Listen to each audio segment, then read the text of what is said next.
This is a presentation of Northeast Streaming Sports.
Good morning, everybody, and welcome to another episode of the Philly Sports Guy Show. Today is Monday, August.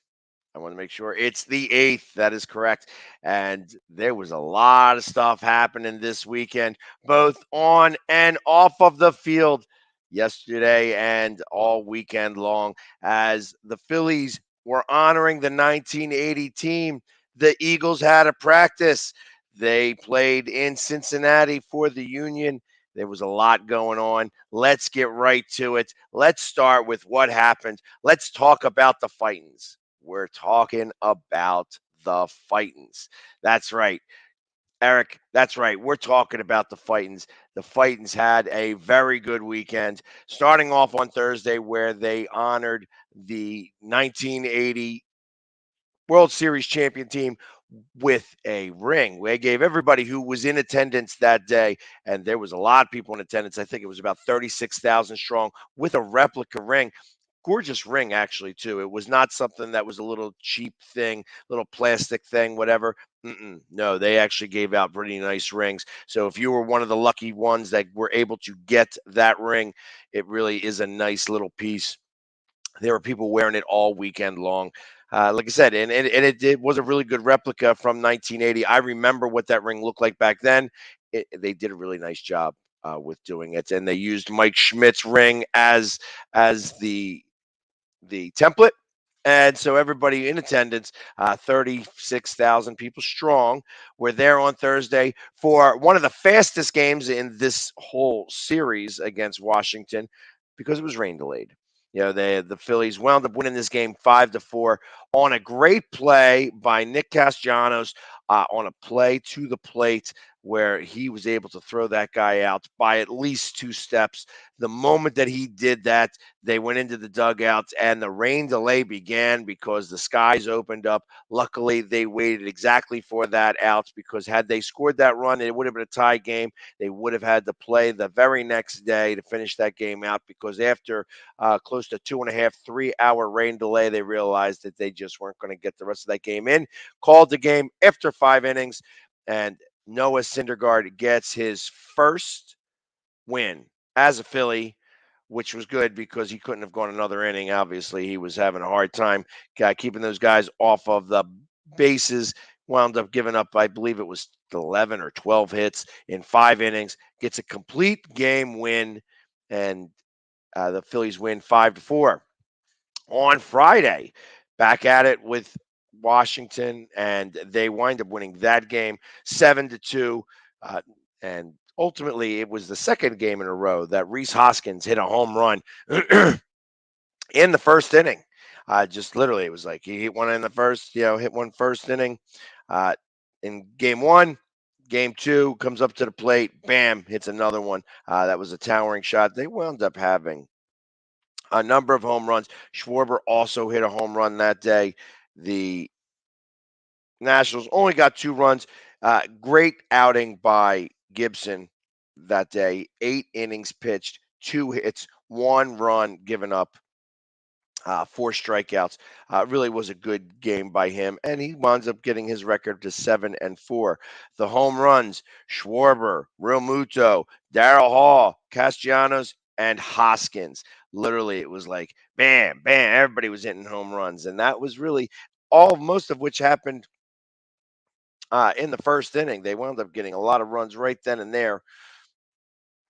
4 runs in the first, 2 runs in the third, and then the Schwarber bomb in the seventh. Excuse me. To win that game 7-2 and take the second game of this. On Saturday, they play again. And this was a long game for all those people that were there. I want to say that there was about 32,000 people strong there on Saturday, and it was just a very, very long game. Starts off Rhys Hoskins again in the first inning. Does something that hasn't been done in 1990 and hits 3 games in a row in the first inning. In his first at bat, hits a home run. So he has been on fire lately, just able to just smack that ball wherever he wants to. Again, like I said, gets that home run there. And it was the first time literally since 1990 or 1900 that anybody on the Phillies organization went 3 games in a row in the first inning hitting home runs. Their first at bat hitting home runs. So, and I don't even know that it really happened in 1900. I mean, this is something that had lasted 120 years, and Rhys Hoskins was able to do it. Also, other home runs that happened in this game. There was a few of them. Again, Realmuto, another home run. Vierling, he hit a 3-run shot in the first inning, giving them 6 runs. And then Hoskins. So there really was a lot going on in this one. Ranger Suarez gets the win, pitches 5 1/3. Just cannot get through that 6th inning. Yeah, he doesn't go through a lot of pitches in the first 5, but something about that 6th inning, he just isn't able to go. I guess it's when it goes through the second time or the third time in the order, they finally get the timing down on him. So he's been able to do this, and they typically only give him 5 innings. And it doesn't matter how many pitches he's gone in there. They're trying to extend it a little bit more, and he started to get tagged a little bit, wound up giving up a couple of hits, but he goes 5 1/3, 7 hits, 3 runs, all of them earned. He gave up 1 home run, 5 strikeouts, and he's gone to an 8-5 record. And then yesterday, and like I said, this game was a really long game. Obviously, they had to go through. Uh, they went into their bullpen in the first inning. They just 6 runs. The guy who was pitching for the Nationals there, let me pull him up.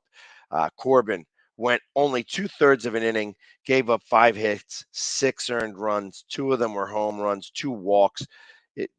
He's 4-16 on the year. It's amazing he's still pitching. I tell you what, you have to be a pretty good pitcher to lose 20 games in a season, and he's coming real close to doing that. Obviously, the Nationals do not have many people that are on their roster that are really a major league pitcher. I mean, this team is now a double-A team at the moment, now that they've gotten rid of everybody, short of their first baseman who came from San Diego, and he's probably the most unhappy person in Major League Baseball as a whole. Anyways, Phillies win that game. I had people talk to me and saying, "Hey, I want the Phillies to win, and we're taking the under, and the under was 9." And I'm like, Ranger Suarez is pitching. That means he's only going to pitch 5 innings. They got this guy Corbin on the mound who's got a 7 ERA. I don't know that the under was the right call. It obviously was not the right call. So, going on to yesterday's game. The Phillies again starting off really strong. They don't score any runs in the first inning, which is the first time. Obviously, Rhys Hoskins gets up to the plate, and everybody's kind of watching. Is he going to hit another home run in the first inning? He didn't. He did not hit a home run. He did connect on the ball. It did go out pretty far, but it just obviously it wasn't going to be a home run. They score 1 in the second, 1 in the third, and then the floodgates open in the fourth with 5 runs, and then they score 1 in the 7th, and then another 5 in the 8th. They had a total of, for this 4-game series, they had a total of 36 runs scored. That's average of 9 a game, and like I said, they only played 5 innings in the first game. Who knows how many runs they would have scored there in that one? And then, like I said, only 7 in game 2, and then made up for it with 11 and 13 in the last 2 games. Aaron Nola, he did okay. 5 innings, 6 innings pitched, 5 hits, 1 earned run, 5 Ks. Not necessarily his greatest outing, but they didn't really need him to do a whole lot. And this team right now, like I said, this is a Double-A team from Washington. So I feel like that they did not need to go any beyond 6. I want to say that he didn't even have 100 pitches in. Let's see if they shall tell me exactly how many pitches he had. And it was, yeah, he had 91 pitches. So, I mean, they weren't really trying to go crazy here with him. And they're trying to save him for, in the playoffs. Because the hunt for Red October is on. And as of right this second, because I want to go to this right away as we're going to talk about it. Let me get back to where I am because I want to go into where we are in the standings. The wild card. Right now, we are holding a half a game lead on the Padres for the second wild card spot. We are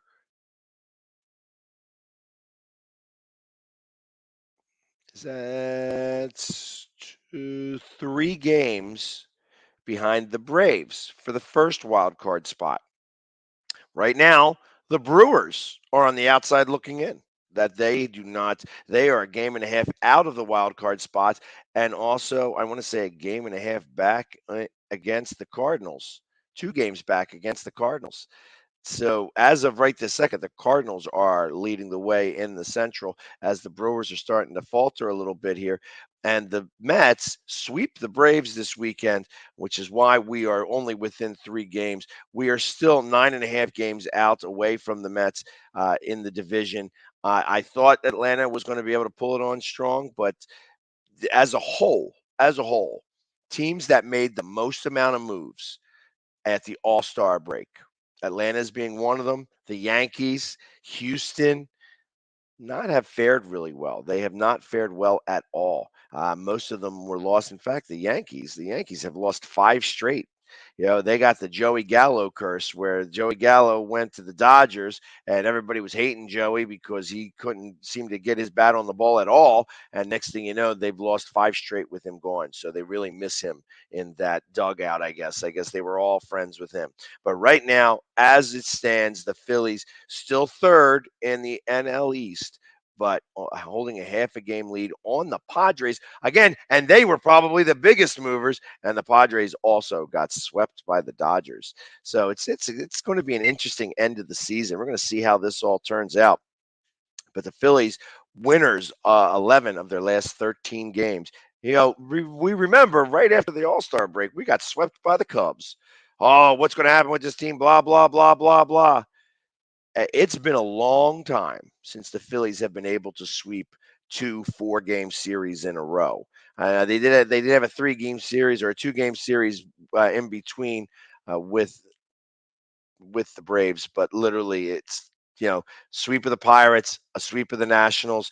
We have another 7 games left against the Nationals, so we need to take care of our business.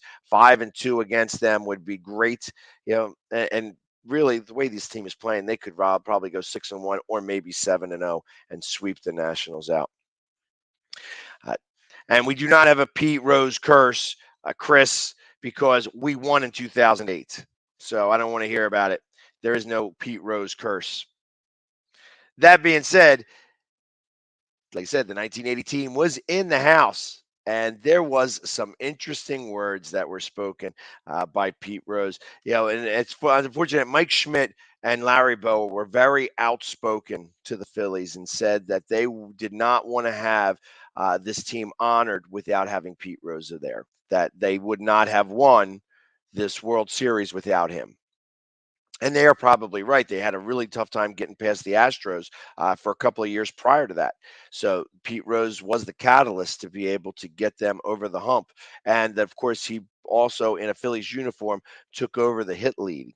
So, like, he had the most hits in baseball of all time, but was able to take over that lead in a Phillies uniform. So he's always going to be remembered pretty fondly here. And when he went out onto the field, he did wind up getting a very large ovation that lasted a good 3 to 5 minutes. Wound up having to tip his cap a couple of times. He really is somebody who is kind of loved here in Philadelphia. Everybody was all excited. There were a lot of Pete Rose, uh, both Reds and Phillies uniforms out there. You got to see Pete Rose's name a lot. And then they brought him up to the box. And that's where all hell broke loose. First off, I mean, he started off, they found out really quickly why they don't bring him up there more often or why baseball doesn't do anything. He's 81 years old. So obviously he's a little stuck in his ways. But he started off this conversation saying when he knew John Kruk back when he was all of a man, and he didn't say it as nicely as I just put it there. He actually made it was kind of funny listening to it. Some people thought it was comical. Some people were offended. Obviously, Twitter went ablaze the moment that he was up there because obviously he was talking about a very specific play and how the fastball came in just below the belt. Again, he didn't say it that way. He used a different term. As I have a number of people watching, I'm going to try to keep refrain from saying the things that he said, and then ended with a nice expletive to end that whole thing. And that's when somebody said out loud, "Well, we know that we don't have a 7-second delay here on this."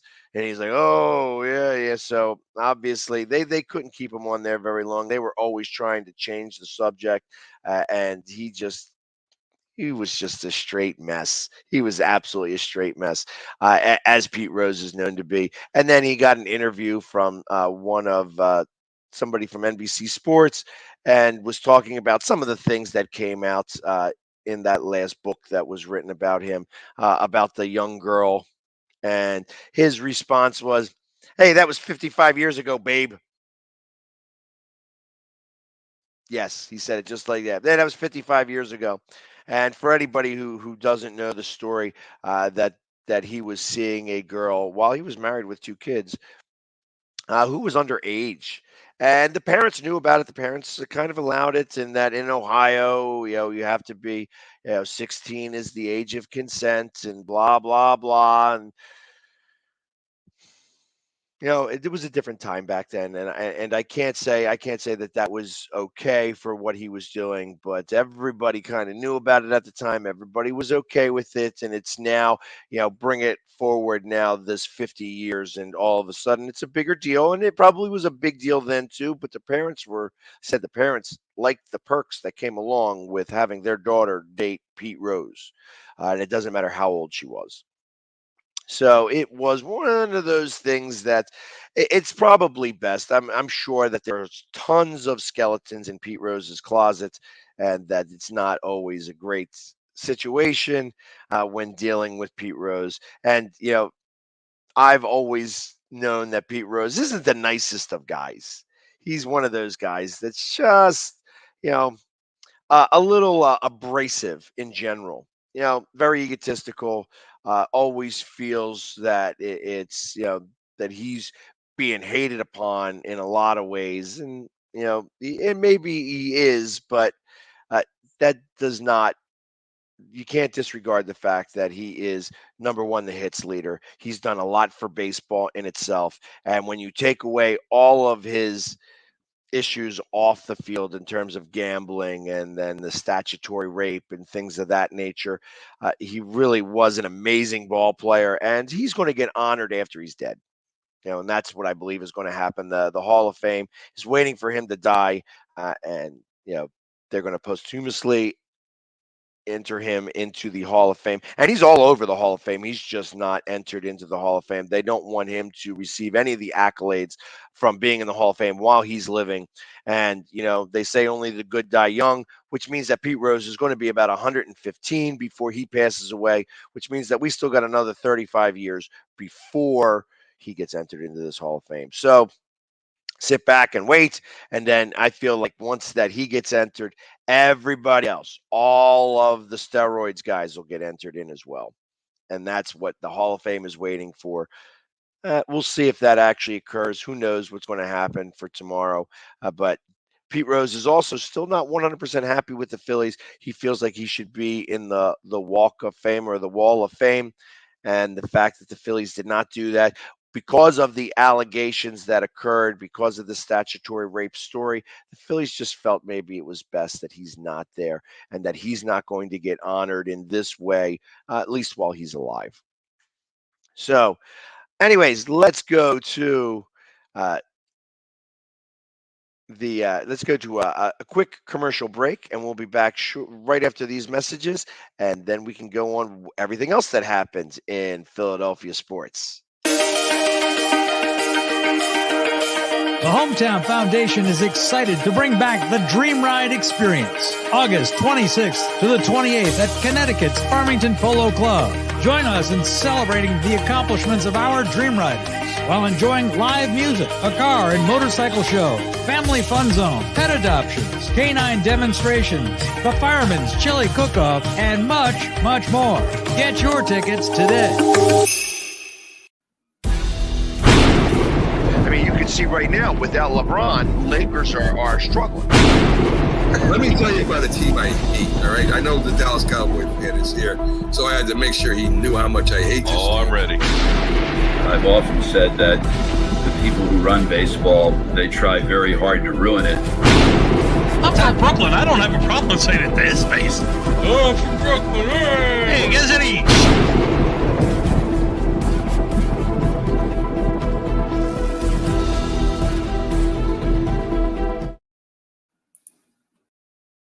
And welcome back to the Philly Sports Guy Show. Like I said, there were some other things that happened in the last couple days over the weekend.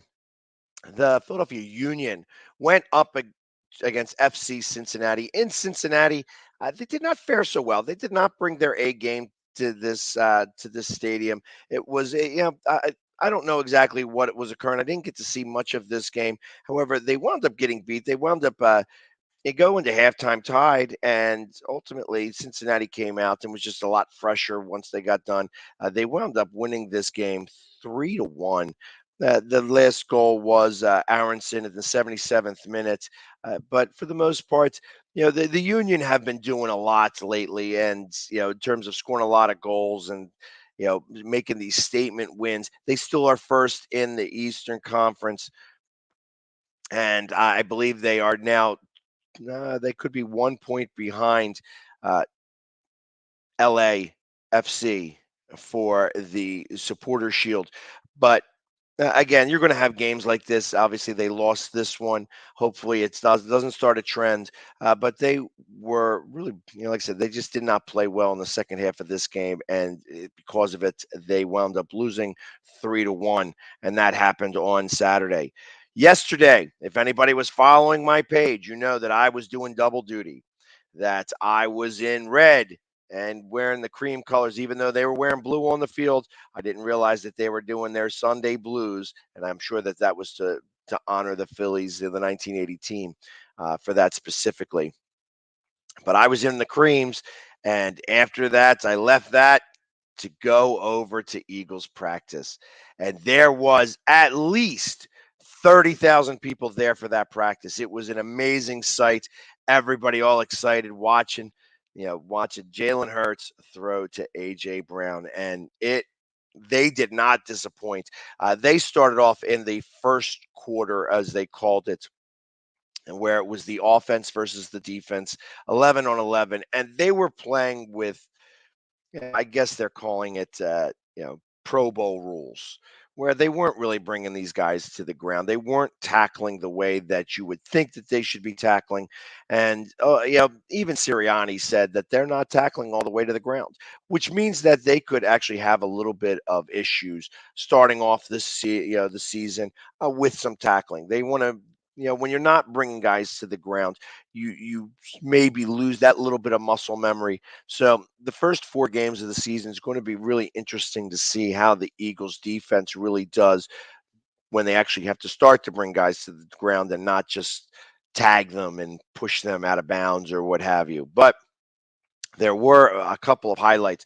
One specific, a good 30-yard bomb from Jalen Hurts to A.J. Brown, who was double covered on the play and literally reached around. It felt like he reached around the defender to catch a ball in the end zone. It was a great play. It was right at me. So it was a lot of fun in that regards. And we were able to see that play pretty well. I was doing a live stream on my TikTok. So if you were doing that and you saw that play, that really was a great play and a great catch to watch. That's going to be a lot of fun to see those two and the chemistry that they have throughout the season. Other people who really stood out. Now, the offensive line was a little bit banged up. Sayamalu didn't play much. Mailata is still going through concussion protocol, so he wasn't on the line. But Jordan Davis is going to be an absolute stud. That's just looking at his preseason and in camp. I feel that I'm going to say this right now. You could take a hot take, go ahead and record it, take a picture, do whatever you got to do. I feel that right now he's quite possibly the leading candidate for Defensive Rookie of the Year. Just saying that right out loud, that he is going to be what Micah Parsons was to the Cowboys last year. Micah Parsons is a beast and showed it last year. He changed that defense wholeheartedly for the most part and was able to go just about anywhere. This guy's a defensive tackle and is able to manhandle guys. Well, first off, let's face it. The guy's 6'7", 340 pounds. And he's just a beast. I met the guy right there at the draft, and he was a monster then. And it cracks me up when I'm wearing my shoulder pads. I'm 6'1". I'm not a small guy in general. I'm 6'1", 235 pounds. So I'm, bigger than the average guy. Not football player average, but the average guy.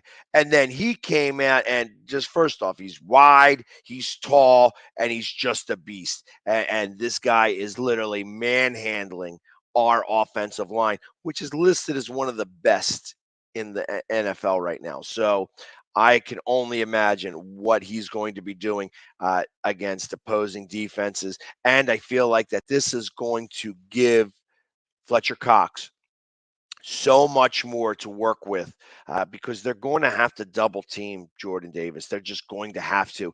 And from what I see, first off, he's bull rushing and just literally pushing guys back like 5 and 10 yards. They're going to have to double him. And from what I'm told, he's shedding those blocks.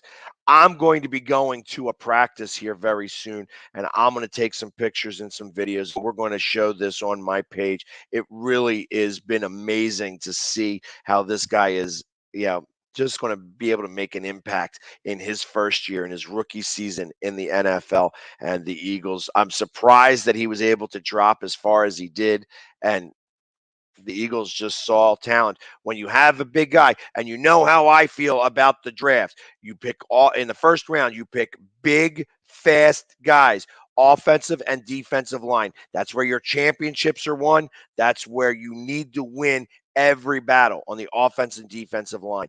Our offensive line was pretty strong, so we were able to go ahead and keep that intact. And I feel like as they play this season, as long as they are injury free, they're going to be one of the best offensive lines in the NFL.